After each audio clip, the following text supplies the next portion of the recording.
మంచం మీద కూర్చొని తింటే తిన్న ఆహారం సరిగా జీర్ణం కాదు. మంచం మీద భోజనం చేస్తున్నప్పుడు ఆహారం తరచుగా మంచం మీద పడుతుంది. కొన్నిసార్లు మనం బెడ్షీట్ మారుస్తాం. ఆ ఫుడ్ కోసం కీటకాలు మీ బెడ్ వైపు క్యూ కడతాయి.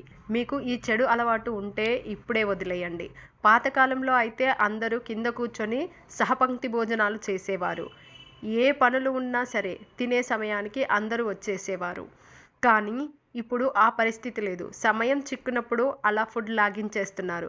కారులో ప్రయాణిస్తూ మీటింగ్లో ఉండి కూడా తింటున్నవారు ఉంటున్నారు. ఇక ఈ మధ్యకాలంలో మంచంపై కూర్చొని తినడం అందరికీ అలవాటైపోయింది. టీవీ చూస్తూ లేదా సాంగ్స్ వింటూ అందరూ మంచంపైనే ఉండి ఫుడ్ తింటున్నారు. ఇది అప్పటికి సౌకర్యంగా అనిపించవచ్చు, కానీ తర్వాతి కాలంలో ఇబ్బందులు తలెత్తుతాయి.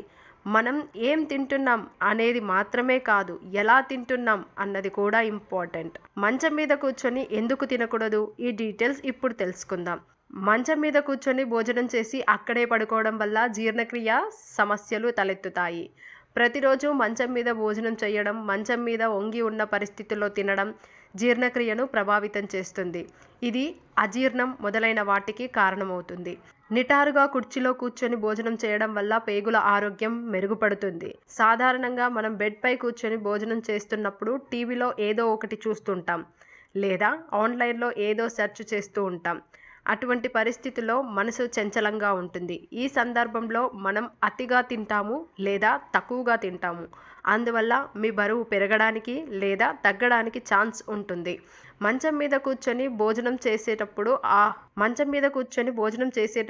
ఆహారం మంచం మీద చిందుతుంది. దీంతో బెడ్పై మరకలు పడతాయి. స్మెల్ కూడా వస్తుంది. ఇది మంచి నిద్ర వాతావరణానికి భంగం కలిగిస్తుంది. నిద్రకు ఉపక్రమించే సమయంలో పరిసరాలను శుభ్రంగా ఉంచుకొని నాణ్యమైన నిద్రను పొందాలని నిపుణులు సూచిస్తున్నారు. సాధారణంగా బెడ్ మీద కూర్చొని ఎలాంటి ఫుడ్ తిన్నా అవి మంచం చుట్టుపక్కల లేదా బెడ్ మీద ఖచ్చితంగా పడుతుంది. ఎంత క్లీన్ చేసినా ఏదో ఒక చోట ఆహారం పడి ఉంటుంది. ఈ ఆహారం కోసం బొద్దింకలు అక్కడికి క్యూ కడతాయి. అంతేకాదు, రాత్రి నిద్రించే సమయంలో మన చెవుల్లో జిగురు స్రవిస్తూ ఉంటుంది. ఈ జిగురుకు బొద్దింకలు ఆకర్షితులవుతాయి. అలా నెమ్మదిగా ఈ బొద్దింకలు చెవిలోకి దూరి ఇన్ఫెక్షన్ బారిన పడే అవకాశం ఉంది.